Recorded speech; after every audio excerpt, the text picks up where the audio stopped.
Chancellor put it, some mistakes were made. As you will have guessed then, this was a highly political speech aimed at two constituencies in particular. First, business. There were some key measures here. We're going to double the investment allowance to £500,000, extended to the end of 2015 and started next month. 99.8% of businesses will get a 100% investment allowance. Manufacturers got help with their energy bills too. There were some crowd pleasers. He confirmed the freeze on fuel duty, froze duty on Scottish whisky. Anyone would think there was a referendum coming. And then there was this. But beer duty next week will not be frozen. It will be cut again by 1%.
(2013) living standards down, and since the election, working people's living standards £1,600 a year down. In populist terms, this wasn't really a game-changing budget, but the reforms to the pension system are pretty radical, so a fair conclusion might be that he did quite a lot with a rather limited hand. Enough to win an election? Well, that's a different matter altogether. Tom Bradby, ITV News at Westminster. Well, with the country going to the polls next year, the overhaul to pensions has thrust the over 55s to the front of the election battleground. Our political correspondent Libby Vina has spent the day in the marginal seat of Solihull to see if the budget reforms are a hit with potential voters. He may have clocked up 240,000 miles in his beloved MG, but Ron Smith wishes he'd clocked up a lot more in his savings. A pensioner who feels his generation has missed out, limited in where they put their money and even more limited in the returns they get. Well, if I'd have been born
Good evening and welcome to this special ITV News online programme where you get to ask the questions and find out how the budget is likely to affect you.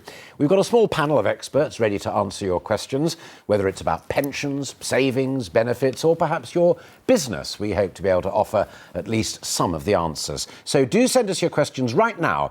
Post them at our Facebook page, ITV News. Tweet us with the hashtag ITV Budget, or just email them at yourstory@itn.co.uk. Charlene White's here to help us sift through them. Yes. You've been getting a few in already, I think. We've had quite a few about pensions and stuff. Quite a few of you have been getting in touch regarding pensions. And also talking about as well what happens with households generally when it comes to buying a house.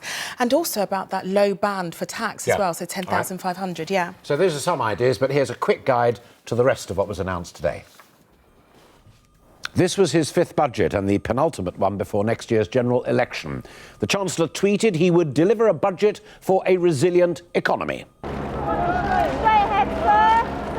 there was no shortage of advice for the Chancellor, posing here for the traditional photo call with his red box. But what was in there for families struggling with the cost of living and for businesses looking to grow? Who was this budget for?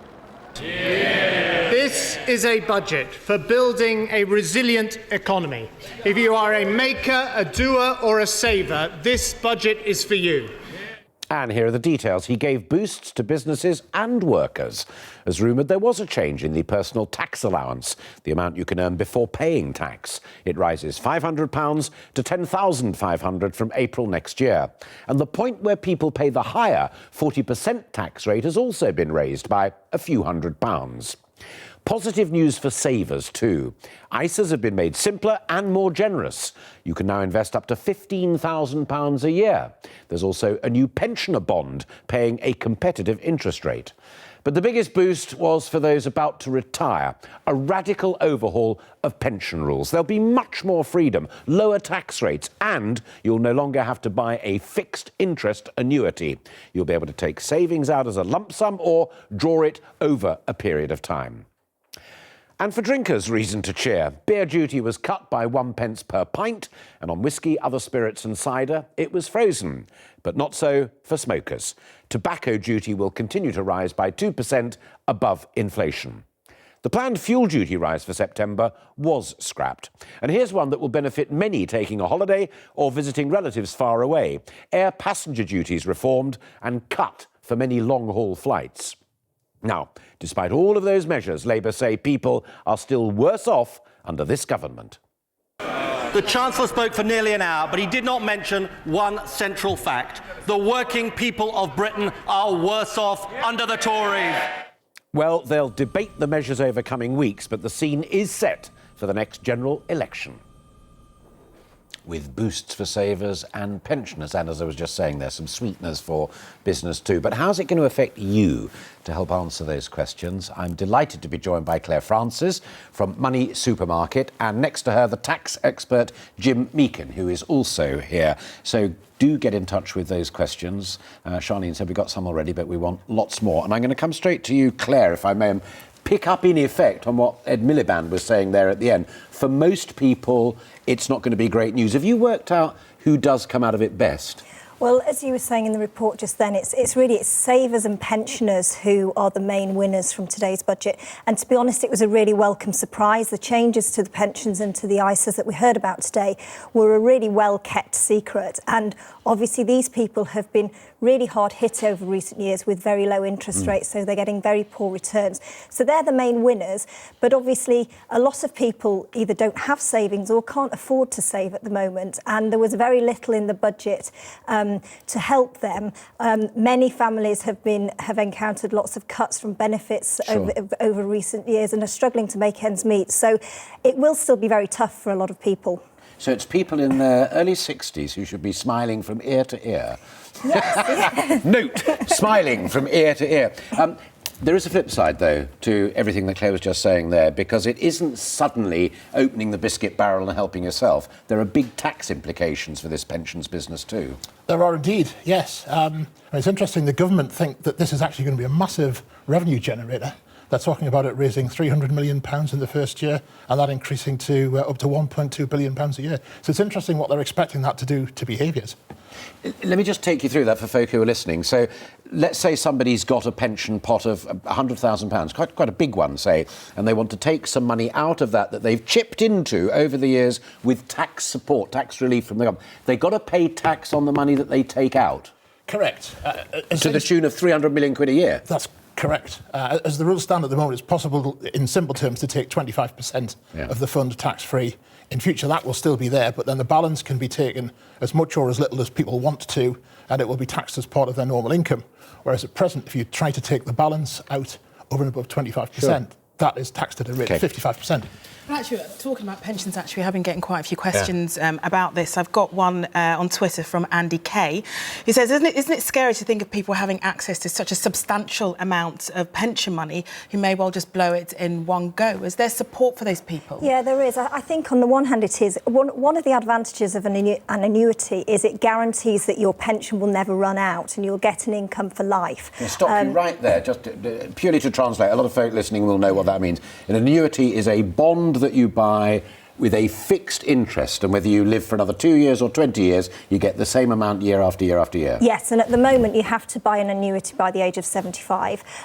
So that's going to be scrapped. So it's going to be optional as to whether or not you buy an annuity. And the risk of not having one is that you could obviously run out of money. However, what the Chancellor has also announced today is that people will get access to free, independent advice at retirement to try and help them work out what is the best option for them.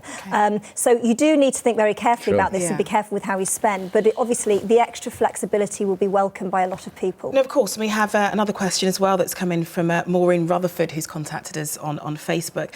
And it says, those of us who have small pensions have no options but to take annuities or live in poverty in retirement and for the rest of our lives. There's a lot of people that are quite scared about this at the moment, Jim. Yes, they are. Until we see exactly how the rules are going to work, there will be a lot of uncertainty. It's going to take some time. This has caught everybody by surprise. No one was expecting it at all. So we really need to see how it's going to work in practice. I got a tweet earlier on and I forwarded it, and I don't know whether it came through in your system because we've had lots and lots. But it was from somebody who said, so you blow the lot and then the rest of us taxpayers pick up the slack because you're back on the state again. This is the concern, as Claire has said, because at the moment there is protection against that. If you buy an annuity, because you've got no choice. Absolutely. And it protects you against... But Osborne specifically said in the speech, this shows we trust pensioners. And it's right to do that, and that's great news. But people tend to underestimate their life expectancy, for example. And therefore there is a risk. We're trying to encourage people to save for pensions. We're saying that the state can't afford to maintain people at an open-ended commitment, and yet there's a danger with this that's what we end up doing. Okay. We've got one more from Debbie Maggs, who also contacted us via Twitter and said, I've just signed up to a workplace pension with Legal & General. Am I better to stay with this or to change to the new pension scheme next year? Legal & General, we should also say there are other providers. Yes, there are other providers around, yes, of course. Jim. Depends. She needs to talk to an IFA. It's going to depend on what annuity rate she can get. And it's going to depend on the deals of the new rules as we get to know them. We've got very little detail at the present time. And of course the government have jumped in this market as well with the pensioner bond, and George Osborne standing out there like a salesman saying, competitive rates we'll have available. Yeah, and the pensioner bond is obviously very different. It's a savings bond that is available to people aged 65, or will be available 2.8% over a couple of years, 4 yeah, whatever it was over 2.8% over 1 year and 4% over 3 years. Is that good? Yeah, that's really good in comparison to what's available at the moment. And that's through the premium bond people? It's going to be available through NS&I, and it launches next January, and people will be able to invest up to £10,000 in that. OK, more questions from Twitter. I have a drawn-down pension. How much can I take out above the normal drawdown amount? What's that mean, first of all? Drawdown pension? That's a pension where you can take a flexible... You don't have an annuity and you draw down some income from your pension fund as you decide that you need, and you pay tax on that drawn down amount just as general income. So the question he's asking is how much can he take out above the normal amount that he's usually allowed to be able to take out? Under the new rules, he'll be able to take out as much as he wants. Oh, right, OK. And pay tax on it as his marginal income. So the decision will depend what rate you... Yeah, absolutely. But also people at home should have a rummage through the bottom drawer as well, because if they've, going back in time, had a small pension with someone they were working for a little while, that might only be worth a little bit now. But if it's below 2,000, or is it slightly more than that, or is it all of it, they can now just say, I'll have that. You can now take it. The lot. The lot at that level. Gosh, I think there's a lot of stuff here that people don't I'd really like you seem to to admit, I'm not only talking about myself here. I think it's worth pointing out that because this announcement came as such as a surprise to people, we're still quite scant actually on the detail on exactly how it's all going to work. So I think what we'll see over the coming days and weeks as the experts have time to really dig into it and to make the phone calls to the Treasury and to try and get some more answers, we'll learn a lot more. So I think it's one of these that for people who are heading towards retirement over the next few years, it's definitely worth keeping up to speed on what you see in the press over the coming days. Take advice and shop around for advice. Crucial information. We're going to take some more of your questions in just a moment, but first, there's not much that happens these days without the bookmakers offering some odds on it, and the budget speech is no different. You could have had a bet today on anything from George Osborne's first word to the length of the speech, even how many sips of water he took. And apparently a lot of people lost money on that one. His record... The independent statistics. Order! Donald Gentleman needs to get to the end of the speech without myself having to... So his record is 8 sips. That was 2 years ago. Today, that was only 1 in the whole speech, and it lasted 55 minutes. Now, there are many ways of gauging how well the budget's gone down, but one Twitter user offered up an interesting one today. He is called George Osborne, but with no E. And by his highly unscientific measure, it was more popular than last year. I quote, "If it helps any analysis, I got less abuse this year." Well, this is how the real George Osborne began the day, tweeting a picture of the new style £1 coin, a resilient coin for a resilient economy, he said. Of course, Labour were quick to respond on Twitter too. This is what they had to say. No matter the shape of the pound, you are still worse off. More questions. Yeah, we'll have some more questions that we've got coming in. Oh, don't forget, actually, if you want to get involved in this, be sure to... this camera here. Be sure to get in touch with us on Twitter with the hashtag ITVBudget, or, of course, go to the ITV News Facebook page and you can post your questions up there as well. And I'll try and read as many of them as possible, but quite a few of them are coming in. We've got one from Mart, who's on Facebook, who says... Bingo tax cut, ? I know we have an Asian population, but come on. I guess he's wondering just how many people this will actually affect. How important is that? I don't know how many people it affects, to be honest, although the reason the bingo tax was 20% before, and it's going to be cut in half to 10%. Now, everyone was expecting, or it was expected to be cut to 15%, which would have brought it more in line with other forms of gambling. So it was actually quite a surprise that they went a step further. But I think in a lot of communities where people are struggling and can't afford to go out much and go on holiday, going to the bingo hall is quite popular in certain areas and certain communities. So I think this will be a welcome move, particularly in those areas where perhaps people aren't getting much else from the budget today. And the other side to that coin, and it was quite a sombre moment in the speech, where he talked about fixed odds betting machines, and they're in various places, including bookies and what have you. They are going to face a steeper, sharper tax than they got before. Yes, and I think that's to try and perhaps deter people from potentially, I mean, it's hard to say wasting money, but obviously a lot of people do go and spend a lot of money in these machines. And again, often it's the people that perhaps can least afford to lose the money. But the sin taxes generally, apart from smoking, was quite a light day, We wasn't haven't done it? so badly. Maybe there's a feel that was just... Was there a wee in there, did I hear, Jim? I think there is a wee as far as the penny off a pint's Am I concerned. speaking to a cider man or a whiskey man? I think you're more a whiskey man. Well, yeah, we've had some people actually, unsurprisingly, commenting about the tax on alcohol. And on Facebook, Don Meek merely gave the statement, instead of a 1p off a pint of beer, you should have given that revenue to our NHS. So not everyone's in agreement that we should be spending less on alcohol. But do you see this as a sign of the future?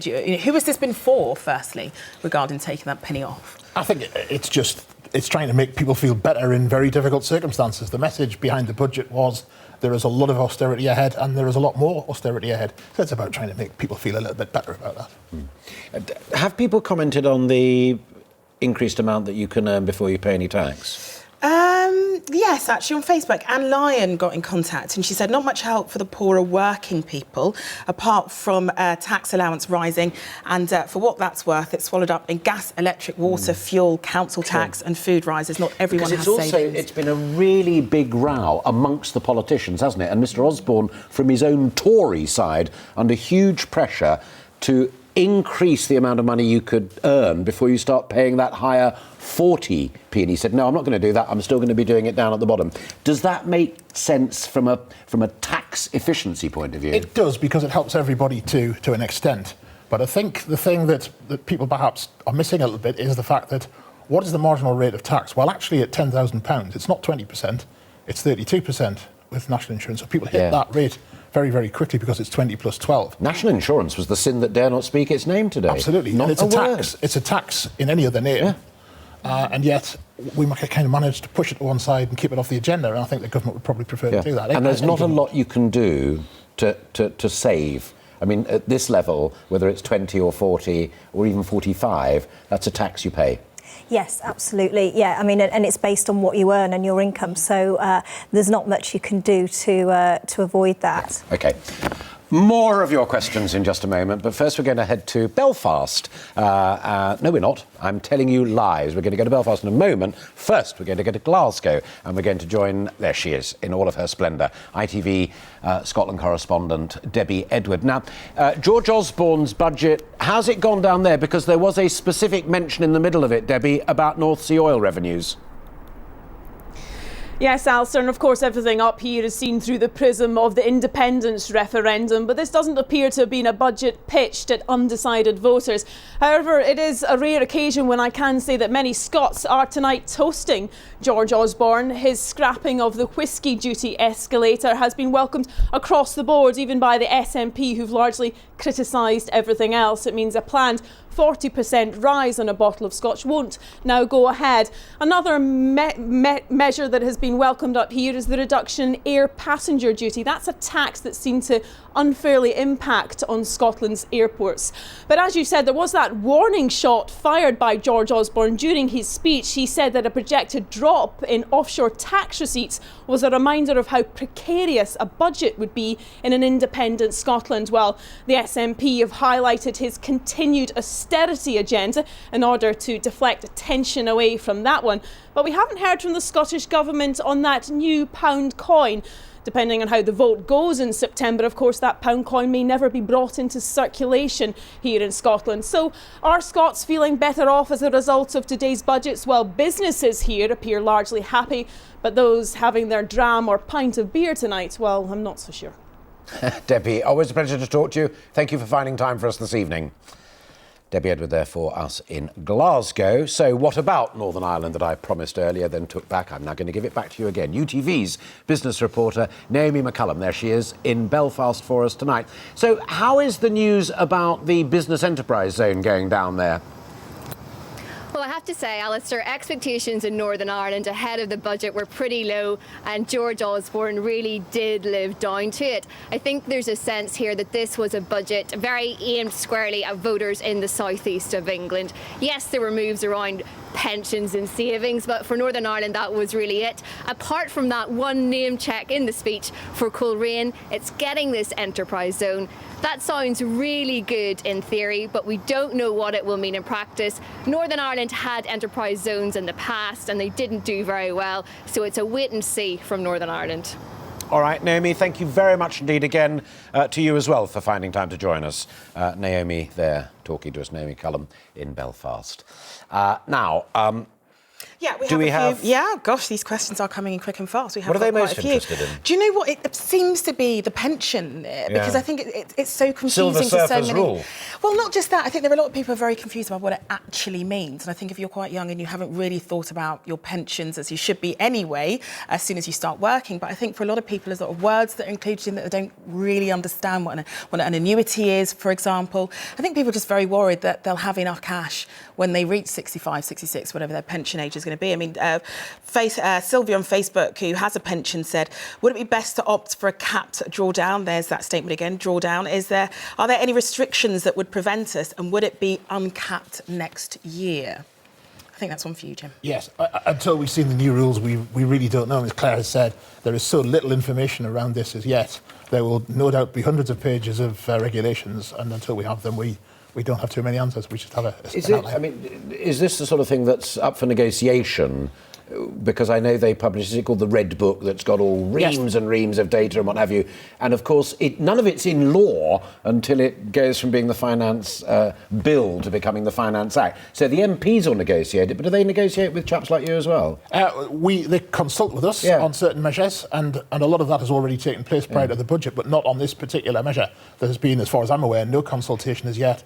That will happen with the financial services industry. I suspect it hasn't happened as far as I'm aware yet, Claire. I know. I think it was a surprise to everybody. So all of that process has yet to take place. Because I was talking to Tom Bradley, our political editor, about the need for consultation. And as Charlene was saying, these very complicated things like pasty tax debacle and that the famous budget where it all unravelled within about 5 minutes. I mean, according to the tweets and Facebook messages and the rest of it, the potential for this to unravel seems to be quite high. Yeah, although, I mean, let's not forget that annuities will still exist, so it will still be an option for people. And I think one of the problems at the moment has been because savings rates and interest rates are so low, so are annuity rates. And at the moment, you're forced to buy an annuity by the age of 75. You've got no choice. So, so for people, they reach that day and they've held off because 10 years ago when they first retired, savings rates were so much higher, they didn't see the rush. It is one of the most cruel truths, isn't it? Because earlier on in the evening news that I was doing with Mary Nightingale, Libby Wiener was in Solihull and had a brilliant interview with a guy who said if he'd retired 10 years ago on exactly the same pension pot, he'd have been 10 times better off than he is now, because he's had to retire and take that, the base rate is now 0.5%, and that dictates all interest rates. So, and he is SCREWED'd from here into eternity. Yeah. Because it is an annuity forever. And I think the other thing that a lot of people misunderstand at the moment with the annuities is that a lot of people think they have to buy their annuity from their pension provider, and they don't realise that they can actually scour the entire market and find the best rate available. So some people are opting for an annuity that might not be the best option, and it's the thing you only ever buy it once, and once you've got it, you're stuck with it. So I think in some ways, by making the rules more flexible and giving people choice and access to independent financial advice, it might actually help people potentially, and I'm sure that's the aim, is to help people make a better decision. It appears to be really educating yourself about the pension is what seems to be the important thing here, and still getting a lot more messages about it. Hilary Riches got in touch to ask, will the interest on pensioners' bonds be tax-free like an ISA? And I'll also throw in Helen Ritchie's question as well. Two completely different people, but very similar names, I know. Can you tell me when it will be possible to cash in a small pension? So we'll start with the pensioners' bonds first. Will they be tax-free like an ISA? Yes, they are. OK, fabulous. So, and so if it's, what did you say earlier on, 2.8 or 4%? Yeah, there's going to be different terms. So at the moment, you can have a fixed-rate savings account, fixed-rate bond, and you earn a set amount of interest for a fixed period of time.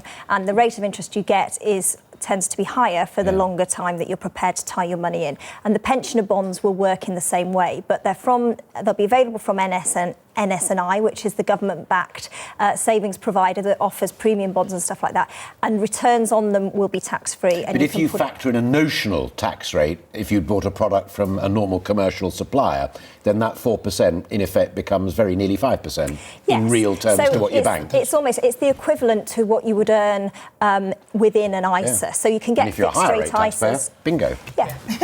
And another one from Simon Gale. I'm changing my SIPs to an SAS, and being over 55, can I now take lump sums tax-free? Only if you promise first to explain in 20 seconds what those things are. Well, SIPs and SASs are both different kinds of pension schemes which a person can make investment decisions on themselves rather than having to hand that over to an expert. So they're slightly different in form, but that's essentially the rule. It's kind of like a self-administered. Yes, it is. It's a self-administered So can he take that lump sum tax-free now? He will be able to take a lump sum tax-free. Yes, it's normally 25%.